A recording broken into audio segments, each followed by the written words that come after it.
So this is a real special partnership with us because Rebecca, when she was Rebecca Beth, with her sister Rachel, the two cutest little girls that probably ever attended children's church. I can't say that, can I? Because my own, never mind, we won't say that, but two pretty cute little kids.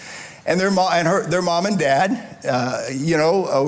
were a part of our church for many years.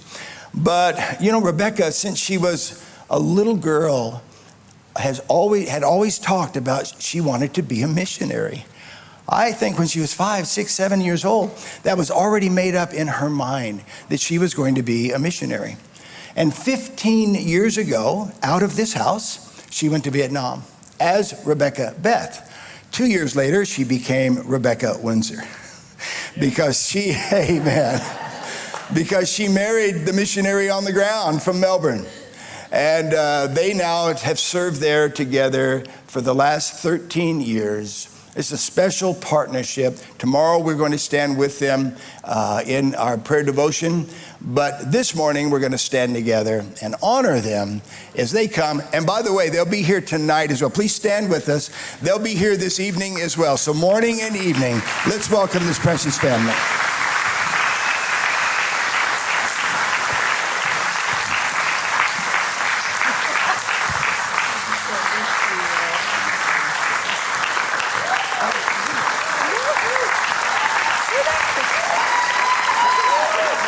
Thank you, church. It is a privilege. Grab your seats this morning. It is a privilege. Honestly, it is a privilege to be here this morning in Imaginations, where it all started, where it all began. And like Pastor Jack was saying, so many years ago, Beck's parents saw an ad in the newspaper, and it was advertising Imaginations Church. And God told them at that point in time that you need to start attending this church because generations would depend on it. And so, I was thinking that as we were worshiping this morning, and our kids, another two little cuties, are in kids' church at the moment. But the foundation that this church has laid for our family is beyond words. And a huge thank you to Pastor Jack and Carol for, accepting the call of God to come here and start a church. And their faithfulness and their dedication over the years and their input into our lives, into our family. It is changing generations, not just us here and now, not just us in Vietnam, but, I was thinking as we were worshiping that I'm so thankful for this church and the foundations it has laid upon our family for the years to come, and the generations, and our children's children, of what will come about because of this church. And we never neglect, never fail to recognize or realize where we came from, what our base is. God can take us many different places and do many things within our life. But, the foundation, if the foundation isn't strong, then everything else crumbles, and we know that. The whole building crumbles. So I'm so grateful. Thank you for the foundation that you have laid on our family and our lives. And a huge thank you to Pastor Mitch and B as well for their continual friendship and hospitality in our lives. Once again, we would not be here standing without them. And so huge thank you. It's been about 3.5 years since we've been back, almost 4 years since we've been back in Australia. 2019, we were here for another update and then we left. And like the rest of the world, we thought everything would be normal over the next couple of years. And 2020 came, and the rest is kind of history. We stuck out in Vietnam throughout the COVID period because we really felt that God was just saying, it's all good, just trust me, everything will be okay. And when the world is chaotic and roaming around, God is someone we can always rely on, who's always steadfast in everything that happens and things. And our team were really appreciative of what happened over there, and that we stayed and God took us through everything that happened over there. So first of all, I want to say thank you to you as a church. From the bottom of our hearts, we really do appreciate everything that you guys do, not only for us in Vietnam, but for the nations. When you talk missions, especially in Australia, Imaginations Church is right up there. It is a church that it is talked about that they have a heart for the missions, who care for the missions, who care for people outside, just not of their own city, but outside of the country, outside of their area. And so huge thank you for everything that you guys have done, your generosity, your prayers that have actually changed and transformed people. And a huge thank you for the impact that you have made through operations and early detection clinics in Vietnam. So you guys are literally saving people's lives. And so we really do thank you for that. Obviously, a lot has happened in the last 4-ish years, but just to give a quick snapshot of, say, the last 12 months. For us, our organisation on the ground is AOG World Relief Vietnam. And because of the political system and the context, in case you don't know, Vietnam is communist. That means a lot of paperwork, a lot of red stamps, and a lot of creative solutions required. And for us, we just have a heart for God, to be his hands and feet. I'm a Penrith girl through and through, and I was raised in this church. You go or you send, the end. That's how it is. And so I knew I wanted to go. But, for us in Vietnam, it's been a clear call of not waiting until things get easier, till the nation opens up. And what does that look like? And so for us, our organisation specialises in community development work and disaster relief. Obviously, we've been busy the last few years. But with our community development work, there's income generation. So a lot of Vietnam, 70% is still very much a farming nation. And so trying to help farmers use what they know to do that better. So for the average rice crop, you're talking about $200 odd and maybe 3 crops a year. Absolute max of about $1,000 a year earning capacity. Think about your monthly salary and just process that, trying to raise a family on that kind of money. And so trying to help farmers use the resources they have, the land they already have, the skills they already have, and how do we do that smarter? And working in health and safety. Huge population. You heard 99 million people in, the state of Victoria size land. There is a lot of need. So just trying to come alongside communities, families and children to help them access, basic health care and improve that and keep lifting the bar bit by bit. But our ethos is to come alongside to work with what are your hopes, what are your dreams, what are your goals for the community. Let's start to actually look at the resources instead of your lack. What do you actually have and how can we help you get there? So it's very much a partnership. We believe in reaffirming the dignity of people in everything we're doing, because that's a God-given dignity, right? We don't give that. We just help them rediscover it. And also through our education and training programs. So we work in schools. A huge thing that's come out of COVID is internet safety training, because the world went online, and even in Vietnam, tablets and devices, if they had those, and hundreds of kiddies could be cuddled around like a little thing. But the world went online, and the world was not created, the internet was not created with kids in mind. It's a dangerous place even for adults. And so starting to create internet safety workshops for kids to teach them how to be safe online. Workshops for parents, for mother and daughter dates, dads and sons, for government workers, and that's just taken on a life of its own.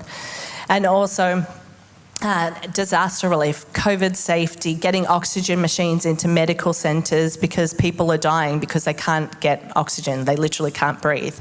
So just in practical ways, trying to be the hands and feet of Jesus.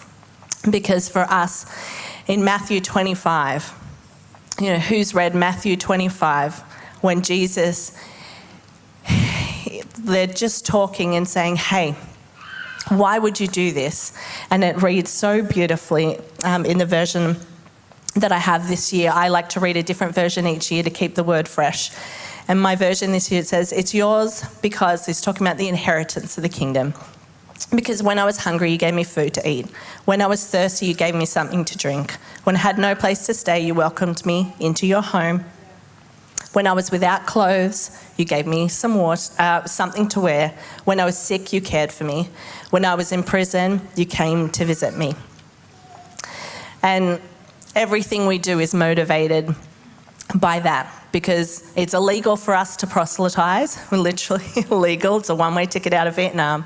But we can be the hands and feet. We can do this. And then when people ask, hey, why? Hello. We're in prime position to tell them why. But one of the ways that we have been hands and feet of Jesus for over 22 years now is Operation Heartbeat, the heart surgeries that you as a church have supported for many years. For 22 years, this program has been in place. Over 1,100 kiddies, we're pushing towards 1,200 kids, have received life-saving heart surgery since that program first began. And just in the last 12 months, 82 kids received life-saving heart surgery. And so we just got a clip just highlighting some of the kids in the last 6 months who received surgery.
Thank you. They're just some of the few faces of the kids that have had heart surgery in the last 12 months.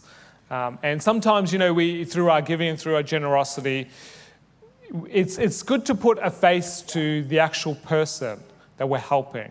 This little kid so many miles away that we have probably no contact with or no actual connection with. But these faces and their smiles on their faces, that's what I love. The smiles on their faces after they've had the surgery, their whole life changed and transformed. Because with a kid with a heart defect, it affects so much of their daily life. Most of them have blue lips because it affects their breathing. There's not enough blood getting to the rest of their body. They're constantly sick and coughing. And most of the time, the parents don't even know what is going on or what's happening with them. It takes months before a doctor can diagnose them with a condition. And for a child just to smile because they're no longer in pain, they're no longer suffering, they can breathe better, they can run more, they can do so much more in their life. And so much of the time when they walk into our office and they're sitting there all depressed, all just feeling down and drained. And then after the surgery, when they visit us again, they're perky, they're smiling. There's a whole new lease on life. A couple of examples. There's a girl called Hung, and we've got a picture of her that's coming up. And these are one of the children that you as a church have helped to change a life of. So her dad has epilepsy. So he can't work. He can't do much at all. He, at himself, needs medical attention and care. His mum is a labourer, but obviously she's got to not only look after her husband, but her children as well, and her parents who live with her. And very little income is coming into the family. Hung was diagnosed with congenital heart disease at one of the early detection clinics that once again you as a church helped to provide and support. And through these early detection clinics, the children have been able to be found out at an earlier age. And so once that's found out, the mother really doesn't have any funds. The family doesn't have any funds. As a sole income earner, what do you do for a child? Where are you at? Do you choose between food on the table or medicine to keep going or school fees or helping with other things? And so when they came to us through the early detection clinics and when they came to us, we said, yes, you know what, we can help. Surgery was a success. It was over $3,000 for them just to have the surgery for her. And that is money that they just don't have, money they just can't afford. And medication and family things that they need to help with it just wasn't possible. One more girl on the screen, her name is Dan. And she, once again, she inherited cardio disease from her grandmother. So it's in the family, it's in the blood. And the school identified it through, once again, the early detection clinics. Surgery costing around about $3,000 again. But with her story, her mum was a teacher at school. COVID came. She lost her job because she couldn't stay home with her kids and go to school at the same time. During that whole period, her husband leaves her, goes off to work or finds somewhere else, hasn't heard from him again. Through all this turmoil of losing her job, she now then has to find a new job in selling vegetables at the local market. Through all of that, discovers that her daughter now has a congenital heart disease, costing so much money that she cannot even comprehend. And so this little girl, you can see the before and after pictures of her and what it has done for a life-saving operation, has just meant for her. And so this is a life, this is an actual life that you are changing as a church, and we are so very grateful. In the last year, or since we've started the early detection clinics, over 200,000 kids have been screened.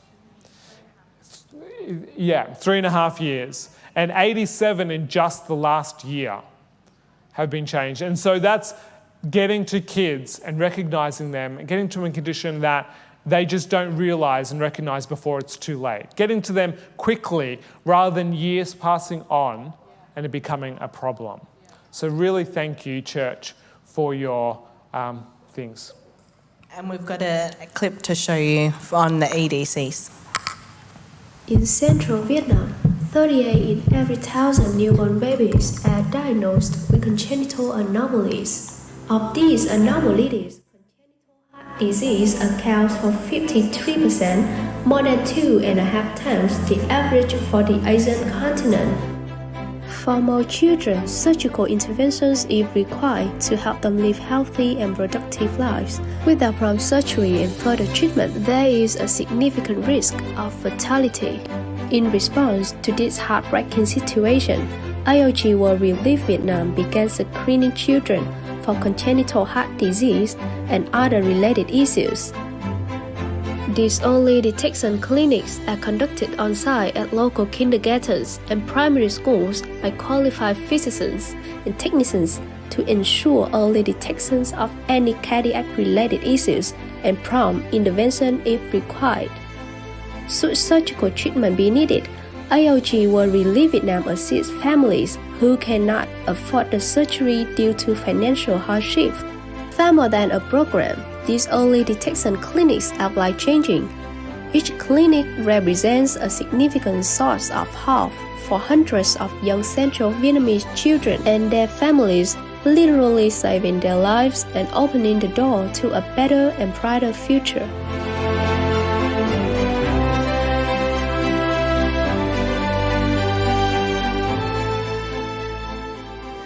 these are some of the wins, and when you come and you give an update, you share those wins because that's what people want to see. But in reality, the life of a missionary, you're going to be praying for the nations as you start your fast tomorrow.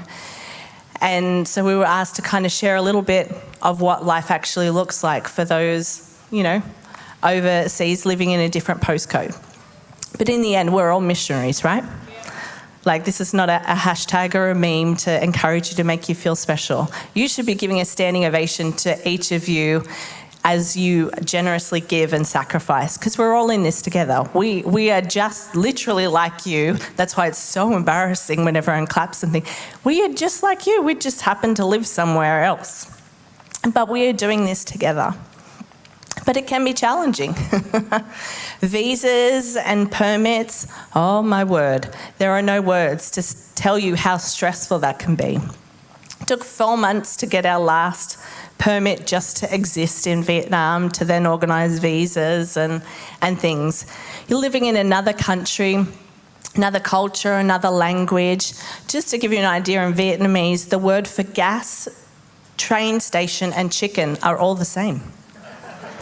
So, and it's a tonal language. So if you are a tonal linguist like Kelvin, it can be quite tricky. The word for sugar and street, again, they're the same, just different tonal marks. So you've got to deal with all of those things in a country, navigating the fact you can't point, you can't wear shoes. You need to drop everything when you get a wedding invitation 2 days before the wedding because the local witch doctor told you that that's a lucky day for this wedding in which to happen, and if you don't go to your barber's son's sister's cousin's wedding, it's a cultural affrontage. So you've got to navigate all of those things. But there's also health challenges. Has anyone ever gone through a health challenge? So fun. I have now had 10 surgeries, 5 of which have been emergency, 3 of which have been in Vietnam. I have arrested on the table. I've been told I have 4 cysts in my brain. The list is ridiculous. But God has pulled us through each and every time. There are financial challenges. Can you imagine trying to run an FNGO, fancy word for charity work overseas? With COVID, funding drops, most churches are dropping off their support and businesses and things. You've still got a team. You've still got people who are in need. Ooh, it can get spicy sometimes. You know what it's like trying to balance the books with your budget at the end of each month and navigate where things go. But God has provided every single time. Every single time when there's been a need, and we haven't even gotten to, start prayer and fasting and pacing the floor, interceding, and we'll get a phone call or we'll get an email. God has done the most supernatural of things. There's also the challenges. You're away from family, friends. They're going through health issues or mental health issues, whatever it may be. And it can be really challenging. I'm not going to lie. I first left Penrith in March 2007. As the kids told me when we drove in and we told them, they told me that was a long, long, long time ago. I'm like, thanks, guys. Love you too. But it can be tough. But in the end, you've got 2 choices, the way I see it anyway. Give up, give in, this is too hard, I'm overwhelmed, and just try and survive in life. Just keep like little Dory, just keep swimming, and just try and survive. Or you remember, but God.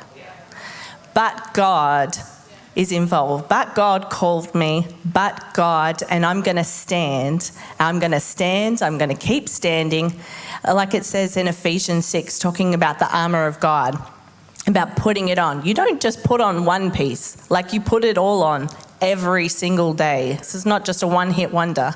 Sometimes you've got to remember that you're wearing it and just kind of adjust your helmet every hour, every other minute. But we want to stand and keep standing. You go.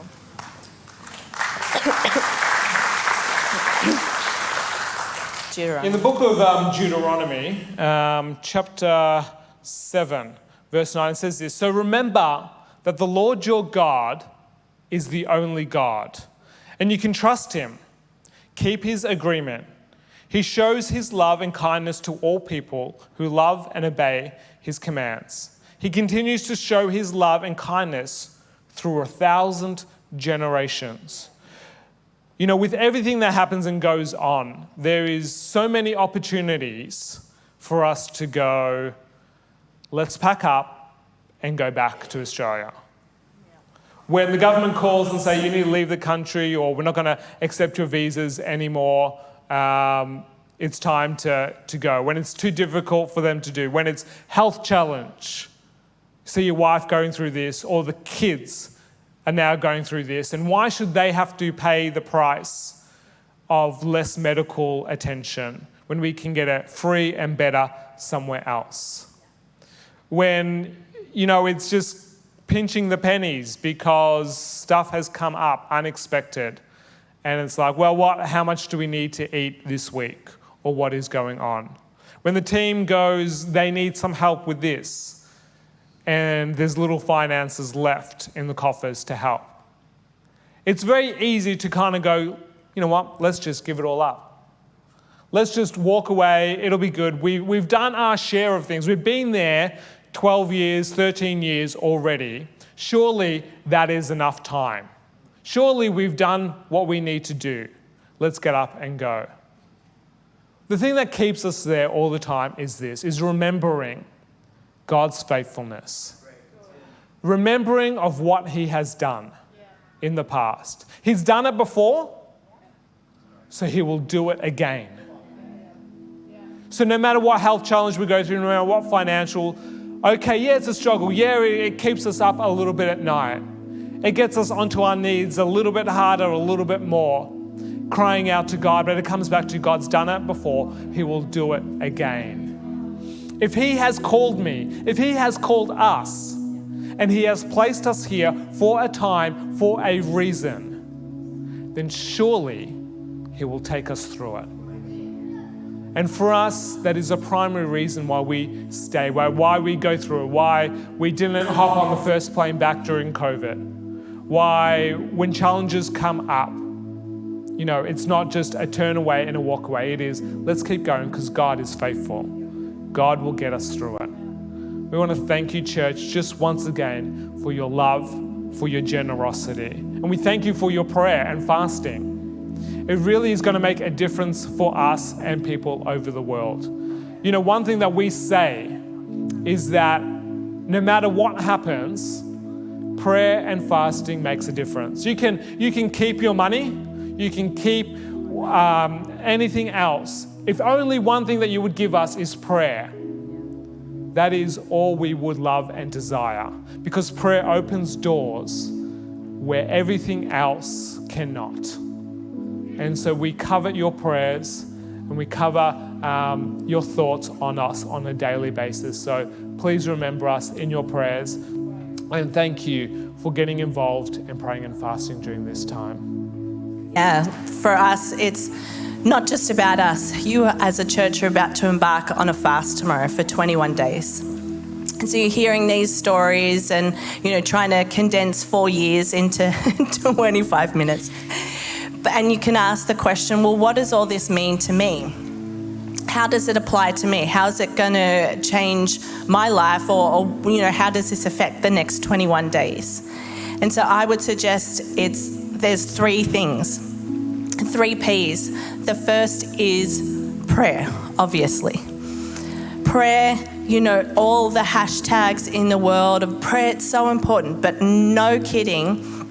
For us, like, you know, finances and partnership, all of that is great and essential, but the most essential thing other than an actual relationship with God is prayer.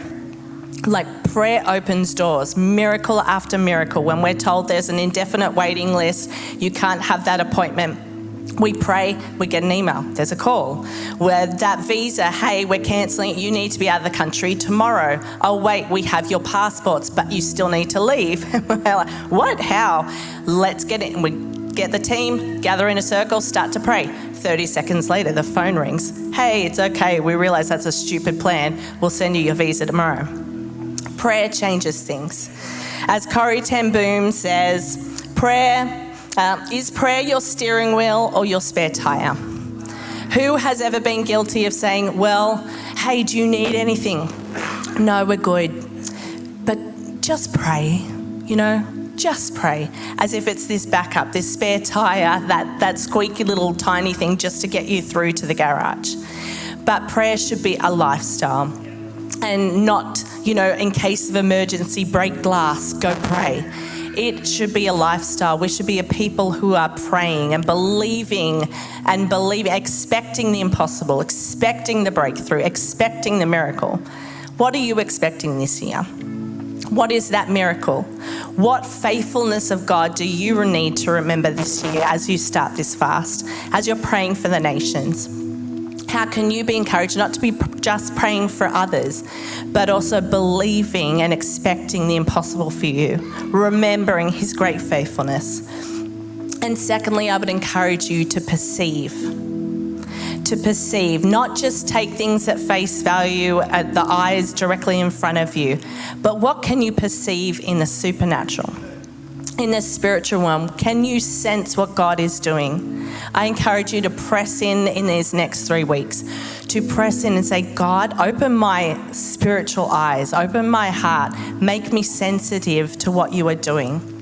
Help me perceive what you are doing.